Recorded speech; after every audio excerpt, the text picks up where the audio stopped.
Hi, I'm Lisa Gibbon and I'm the Assistant Archivist here at Orkney Library and Archive, and I'm here to talk to you today about the care and cataloguing of archive collections. I've listed here a range of questions which must be clear in your mind before you can take any archives into your heritage centre. If you appeal to your local residents that you hope to collect items from their personal collections, then you have to assure them that their precious items will be looked after and used in ways that they are happy with. Once you know the reasons why you are going to collect archives, you can publish these reasons in your advertising material or archive mission statement, and then all interested parties, either potential depositors or potential visitors, will know what to expect from you. There are three values of archives: evidential value, which is administrative, financial, legal, operational; informational value, which is likely to be of interest to researchers or for exhibitions; and intrinsic value, where form is more important than content. For example, rare parchment, signature of a famous person, or artistic value. For every item you receive, you should work out which value or values they have for your organisation. This will help you decide what to do with it. A collection of archives can contain any number of items. Here are the ones you would most likely see. The size of one collection can range from one item, for example, a photograph, a letter, a birth certificate, up to many boxes. The Orkney Archive's largest collection is 85 boxes and is collected research of Ernest Walker Marwick. When a collection comes into an archive, the items in that collection are all kept together. They are not separated into different subjects. Separating a collection will lose its identity, its provenance and its value. A collection can also contain secondary sources. Here are the main ones. The last one is research undertaken by a historian and written up in articles or collected in databases which are unpublished. This document is the British Standard document for the conservation of cultural heritage. The specifications for location, construction and modification of buildings or rooms intended for the storage or use of heritage collections. This standard is useful to users in libraries, museums and galleries, including curators, conservationists and conservators, as well as private collectors and local authorities. Why should you use this standard? It gives specifications and guidance for the location, construction or adaptation of any form of building or any space in an existing building, specifically intended for internal storage and use of all heritage collection types and formats. It covers many aspects of the design and construction process for housing heritage collections. These include sustainability, risk management, environmental strategy, building specifications, hazards identification, air quality, infestation, fire protection and prevention, protection against water ingress, lighting provision. It's expected to bring a range of benefits to custodians of cultural heritage collections by defining the criteria and information necessary to make policy relating to conservation that will in turn influence the outcome of building construction. Each of the Orkney Archive strong rooms has an air conditioning unit to maintain the correct temperature and relative humidity recommended for the safe storage of archives.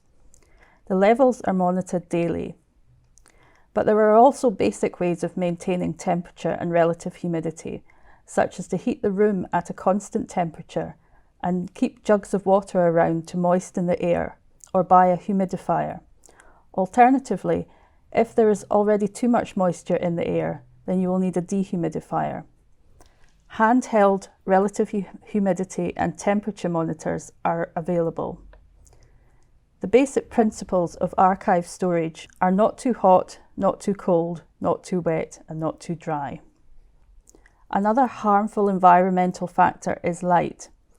You must keep all windows covered in permanent storage areas. It is recommended that archives should not be exposed to light for more than 3 months at a time. Therefore, it is important that you change around exhibitions regularly. Use surrogates or copies wherever possible. Photographs are highly sensitive to light. Always try to exhibit copies of originals, as exposure to light damages them. A scan will freeze the image in time. The original photograph will keep on deteriorating.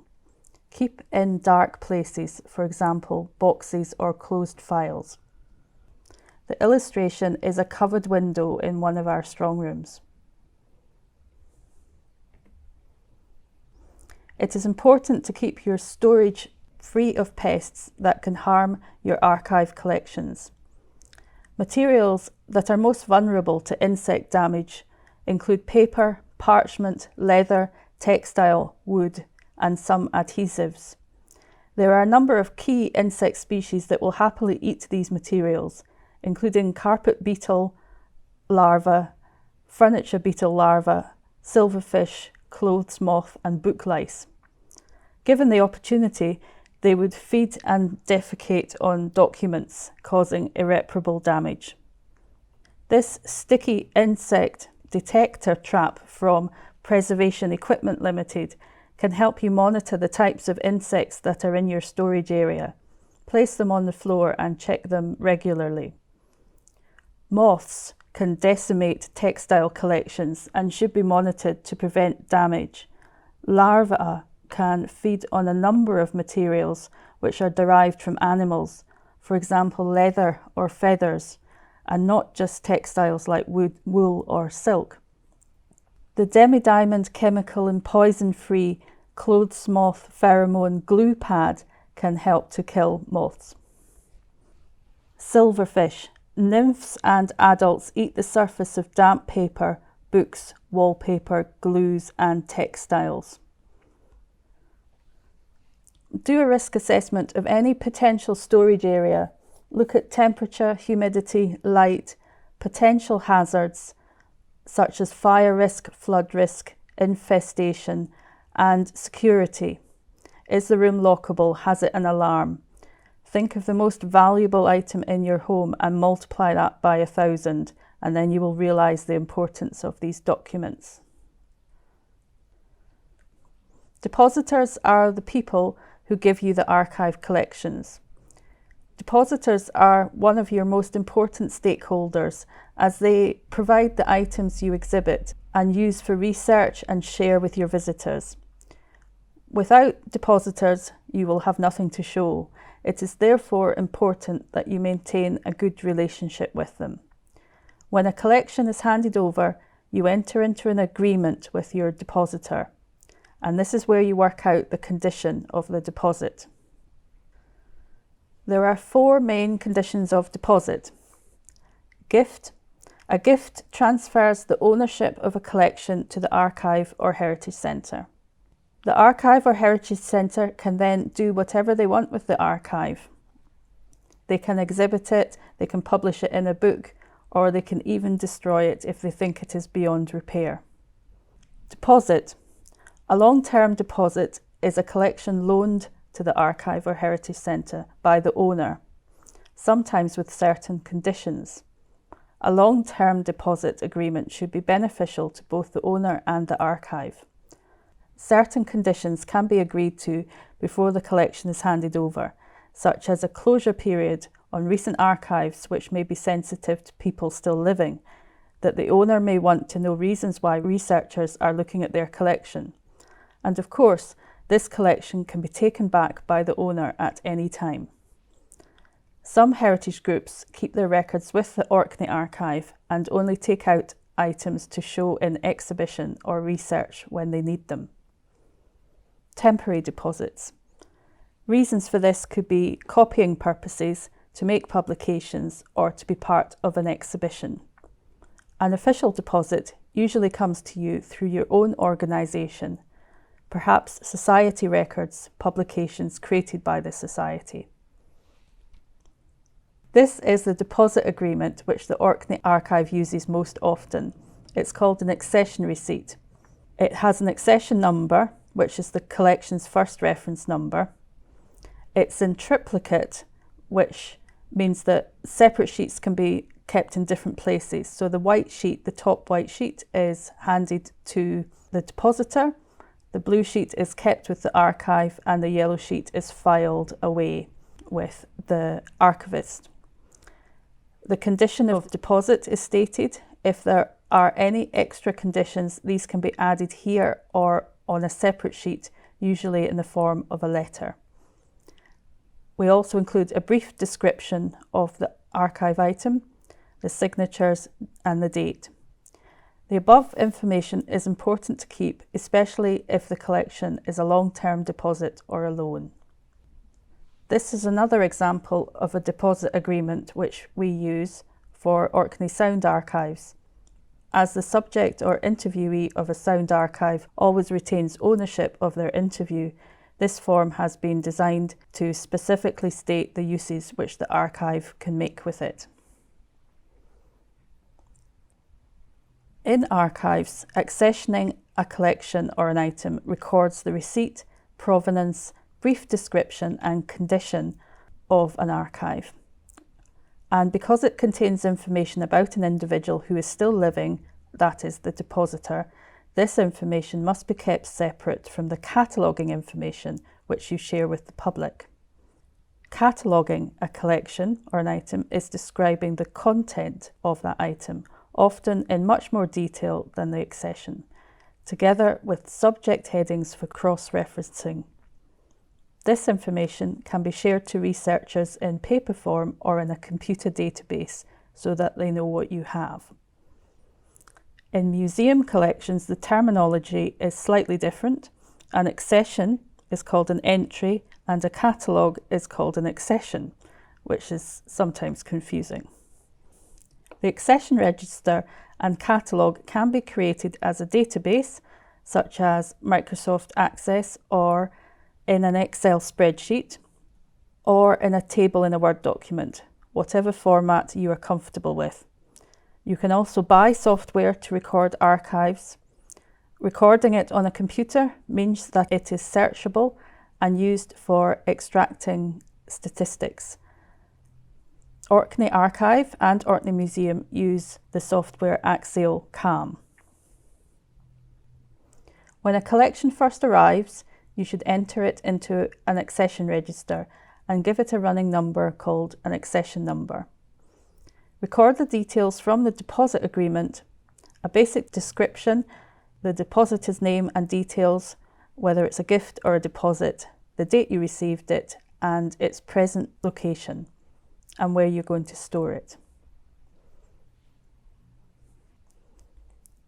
If the collection's physical state is not good, you will need to clean it up if you intend to let the public handle the archives.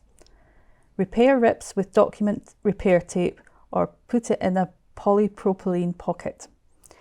If it is mouldy, brush off the excess mould and keep the item in a sealed bag to protect it and prevent the mould spreading to other items. If you receive a rolled up item like a map or a plan, keep it rolled up for storage. Don't force an item to behave in a way it's not used to, as you could damage it further. These resealable plastic bags are useful for storing mouldy or fragile items that need to be kept away from other items. They come in lots of sizes, but are generally only used for temporary storage. 1 or 2 sheets can be stored in these polypropylene sleeves. They come in many sizes, including very large sizes, which can be used for storing maps and plans. Polypropylene is useful for archives as it does not harm the paper. It also clings to the sheet, which means that once a document is stored inside a polypropylene sleeve or pocket, it can be safely handled without causing damage to the item inside. It is particularly useful for fragile items which are difficult to repair with document tape. If you have to remove rusty staples or paper clips, you can replace them with plastic or brass paper clips. Now you have to decide on how you are going to tell one archive from the other with a practical numbering system. Each unique collection should have a collection number and a title. For example, if I had handed in my contribution to this archive, you could call my collection the Lucy Gibbon Papers, and you could begin your collection with the letters GD standing for Gifts and Deposits. So your first collection could be GD1, the Lucy Gibbon Papers. Or you could use the title of your Heritage Centre. For example, Stronsay Heritage Centre could be SHC1, and SHC2 could be the first and second collections of the Heritage Centre for Stronsay. It is entirely up to you how you number and name your collections. Orkney Archive record their gifts and deposits as D numbers, D1, D2, D3, etc. Archives always keep a collection together. They do not split it up into different subjects or types of archives. This is particularly important for long-term deposits, as you may have to give the whole collection back sometime. Break down the collection into manageable components. Look at your collection, lay it out on a table. If it has come to you in good order, try to keep it that way. If it has been all mixed up, try to define common links.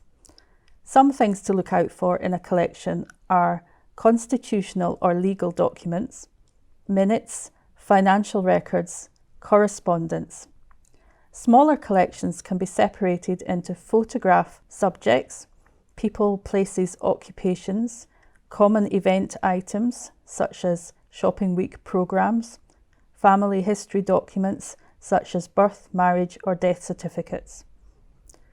Then, once you have found the common links, arrange in some kind of order, such as by date. If they don't have a date on them, they can be by name or subject or some other link that makes sense to you. If the collection is very small, just 2 or 3 items, then you don't have to separate it out, but still try to put it in some kind of order, by date, by name, by subject. Inevitably, you'll be left with a miscellaneous pile that won't fit into any order. That is okay. That will be your last item or file. Once you have decided on your common links, arrange into bundles or files and the order you wish to store them in. Then list on paper or a Word document a description of each item or bundle of items, depending on how much you want to break it down. Sometimes if you have a bundle of receipts, it's not worth it to list every single one. It's up to you and what you think your potential customers will be looking for. I would type up the first list on an Excel spreadsheet. That way you can add more later or move the entries around if you change the order, and then cut and paste the lists to your main catalogue. Most computer catalogues or databases are Excel based, which means a spreadsheet can be easily imported. The basic information you need for your catalogue entry is content description, covering date, extent, which is how many items, and current location. You can also add subjects here. It might be useful to define a list of subjects your group is going to use before you start. Then, when you are mounting an exhibition on a particular subject, you can search for all the items in your various collections which match that subject. Only once you have everything in the order you are happy with, stored into bundles or files, do you give the items their reference numbers. Excessive need to rub out changed reference numbers can damage archives. This entry seemed appropriate for this talk as it mentions museums. I particularly like the line about visitors who see with the points of their fingers. This item is a letter. Its reference number is D2/15/8/4. This stands for collection D2, box number 15, bundle number 8, item number 4. This shows the letter, item 4, next to the bundle and the box it is from. To protect the archives from further deterioration in storage, All the storage items we use are acid-free. These are the ones we use most often: green flat packed boxes, book tags, bundle or rolled plan tags, unbleached cotton tape, envelopes and card folders. Each company offers standard sizes but can often make sizes to order too. We write on the documents with a 2B pencil, which is the gentlest of pencils, and on the tags and labels with acid-free pens. Some points to consider if you are creating a digital photographic archive. Scanning. If you are going to keep photographs and need to keep a record of the items in your collection, scan them at 72 dpi. If you are handing back the photographs to depositors, then use the recommended scan settings shown. Always try to exhibit copies of originals, as exposure to light damages them. A scan will freeze the image in time. The original photograph will keep on deteriorating. Keep in dark places, for example boxes or closed files. Adobe Bridge is a free app for cataloguing photographs, but you can also use a basic database. Keywords, keep in subject order or collection order. It's up to you, but best to know what you're going to do with the images first. If you are going to scan hundreds of photographs, then you have to think about where you are going to store them. For example, an external hard drive or online clouds. You need to check that they are secure. This is a list of useful links to websites where you can get information on some of the subjects that I've talked about today. The British Standard document for the storage and care of archives and where to buy it. 2 archive supply companies we use, which is Preservation Equipment Limited and Conservation by Design. In the event of a disaster, we call Harwell Drying Service, who restore fire and flood damaged archives. We pay a premium to them every year, which means that they have to respond to an emergency within 3 days, boats permitting. The website for Axial, where we get our cataloguing software from, who manage Calm and AdLib and other software. Thank you very much for listening to my talk, and I look forward to your questions at the next session.